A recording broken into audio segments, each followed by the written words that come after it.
Hello दोस्तों, नमस्कार। मैं ब्रजेश पांडे आप सभी साथियों के सामने उपस्थित हुआ हूं फिर एक महत्वपूर्ण खबर के साथ। यहां पर मैं बात करूंगा उत्तर प्रदेश शिक्षा सेवा चयन आयोग से यूपीटीईटी से संबंधित एक बहुत बड़ी खबर सामने निकल के आ रही है। जैसा कि आप सभी साथी जानते हैं कि यूपीटीईटी का विज्ञापन जारी हुआ है और उसमें कुछ चीज़ें हैं जिसमें विसंगति थी। उसको लेकर के काफ़ी छात्र परेशान थे और लगातार उस चीज़ की मांग कर रहे थे। तो फाइनली आज उत्तर प्रदेश शिक्षा सेवा चयन आयोग प्रयागराज की तरफ से एक शुद्धि पत्र जारी हुआ है। आइए देखते हैं उस शुद्धि पत्र में क्या नोटिस में बातें सामने निकल के आ रही हैं।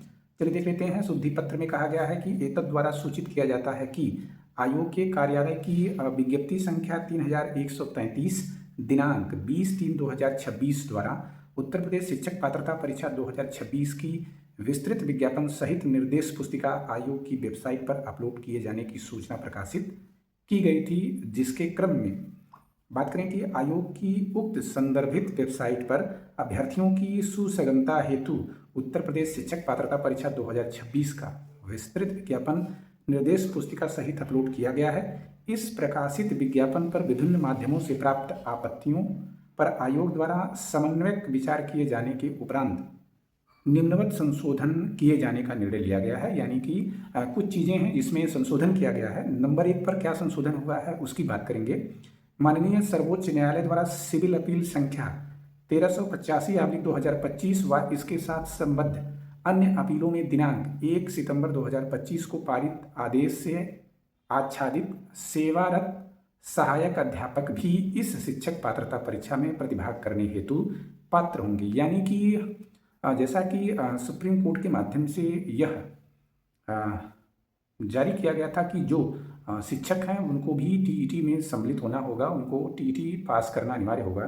तो उसी को ध्यान में रखते हुए यह नंबर 1 में जो है शुद्धि किया गया है कि जो आच्छादित या सेवारत सहायक अध्यापक भी इस शिक्षक पात्रता परीक्षा में प्रतिभाग करने हेतु पात्र होंगे। दूसरी बात है कि माननीय सर्वोच्च न्यायालय द्वारा सिविल अपील संख्या 5564/2019 इसके साथ संबंध अन्य याचिकाओं में पारित आदेश तथा इस संबंध में एनसीटीई द्वारा दिनांक 4/8/2022 को जारी स्पष्टीकरण के क्रम में सरकार द्वारा मान्यता प्राप्त संचालित संस्था में टीचर्स ट्रेनिंग कोर्स यानी टीटीसी में प्रविष्ट, यानी कोई भी आपने टीचर ट्रेनिंग कोर्स किया हो, चाहे बीएड हो, बीटीसी हो, डीएलएड हो, तो अगर आप प्रविष्ट यानी अध्ययनरत अभ्यर्थी यूपीटीईटी 2026 में आवेदन के लिए पात्र होंगे।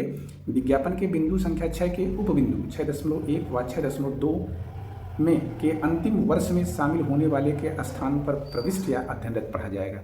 यानी इसका कहने का तात्पर्य ये है कि यदि आप बीएड कर रहे हों, बीटीसी कर रहे हों, जिस भी टीचर ट्रेनिंग कोर्स में यदि आपने दाखिला ले लिया है और आपने सिर्फ दाखिला ले लिया है और अगर यदि आप पहले वर्ष में हों या यूँ कहें कि पहले सेमेस्टर में हों, तब भी आप जो है इसमें अप्लाई करने के लिए योग्य माने जाएंगे। जो कि इसमें विज्ञापन में दिया था कि सिर्फ और सिर्फ अंतिम वर्ष में जो अभ्यर्थी होंगे वो अप्लाई कर सकेंगे।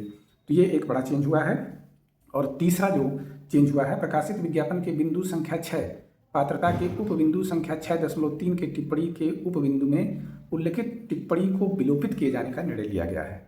अस्तु कृपया यूपीटीईटी 2026 के विज्ञापन को उक्त सीमा तक संशोधित पढ़ा जाए। उप सचिव उत्तर प्रदेश शिक्षा सेवा चयन आयोग। तो ये 2 बड़े चेंज आप सभी साथियों को देखने को मिले हैं। यानी कि जो कार्यरत अध्यापक हैं उनके लिए टीईटी पास करना अनिवार्य हो गया है सुप्रीम कोर्ट के आदेशानुसार। तो इसमें उनको जो है अप्लाई करने के लिए नहीं, नोटिफिकेशन में कहीं जिक्र नहीं था, तो अब इसमें संशोधन कर दिया गया है। और एक दूसरी खबर ये थी कि जो भी अगर आप प्रथम वर्ष में हों या यूँ कहें कि आप अगर पहले सेमेस्टर में हैं तभी आप इसमें अप्लाई कर सकते हैं यूपीटीईटी में। तो ये थी आज की उत्तर प्रदेश शिक्षा सेवा चयन आयोग से संबंधित महत्वपूर्ण खबर। मिलते हैं फिर एक नई सूचना के साथ एक नई वीडियो में। तब तक के लिए मैं ब्रजेश पांडे आप सभी साथियों से आज के लिए विदा लेता हूँ। नमस्कार।